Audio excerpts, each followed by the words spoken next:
Ես կարծում եմ impeachment-ի օրակարգը քաղաքական այն գործիքակազմն է, որը բնորոշ է պարլամենտարիզմով ղեկավարվող, կառավարվող երկրներին եւ քաղաքական գործիքակազմերից պարտադիր պիտի օգտվել անկախ դրա արդյունքներից, անկախ դրանից ով ինչքանով եւ ինչ չափով է ներգրավված, ես կարծում եմ, որ սրանք այն պրոցեսներն են, որոնք պարտադիր են, որ վաղը մյուս օրը նաև հասկանալի լինի հասարակական կոնսոլիդացիան, նաև հասկանալի լինի քաղաքական ուժերի տրամադրվածությունները, որովհետև եթե այլ գործիքակազմեր չկիրառվեն, չգործեն, ապա ապագա խորհրդարանական ընտրությունների համար գոնե հասկանալի կլինի բոլորի դիրքորոշումը, բոլորի դիրքավորումը։ Պարոն Ասլյան, ինչու ընդդիմությանը չի հաջողվում 7 տարի է Նիկոլ Փաշինյանին հեռացնել։ Նիկոլ Փաշինյանն է ուժեղ, թե ընդդիմությունն է թույլ։ Ես կարծում եմ երկուսն էլ ձեր ասածներից ճիշտ են, քանի որ Նիկոլ Փաշինյանը դեռևս ղեկավարում է, ուրեմն ընդդիմությունը թույլ է եւ չի կարողանում Նիկոլ Փաշինյանին փոխել, իսկ ընդդիմություն ասածը շատ առանցքական եւ բազմաշերտ երևույթ է, հետեւաբար այստեղ արդեն խնդիրը տարբերակումների մեջ է, թե ինչ ենք հասկանում ընդդիմություն, որ ժամանակաշրջանի համար ինչ ընդդիմության թևեր ու շերտեր են գործել կամ ակտիվ դերակատարում ունեն։ Տեսեք, երբ որ սկսվեց անվստահության գործընթացի վերաբերյալ, պատիվ ունեմի շրջանառությունը նախագծի, Հայաստան Դաշնքից ասում են, որ սա ըստ էության ձևական բնույթ կրող է։ Ավելին մեղադրեցին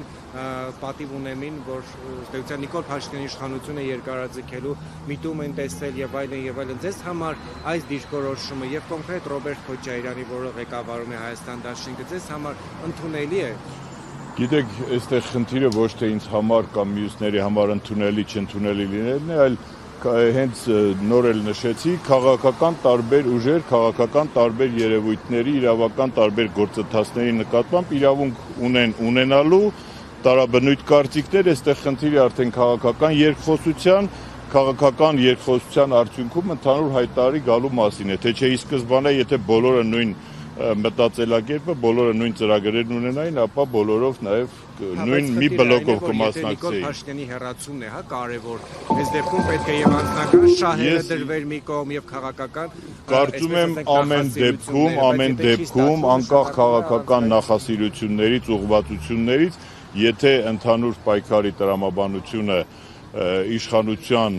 փոխելն է, կառավարության ղեկավարին փոխելն է, ապա ձեր ասածը լրիվ այդ տրամաբանության մեջ է, թե ինչու չեն կարողանում, թե դրան ինչն է խանգարում կամ ինչն է օգնում, դա դժվար է ասել, որովհետև պրոցեսներ կան, որոնց մասին մենք ըստ էության չենք կարող մեկնաբանություններ տալ, որոնք կլինեն սպառիչ։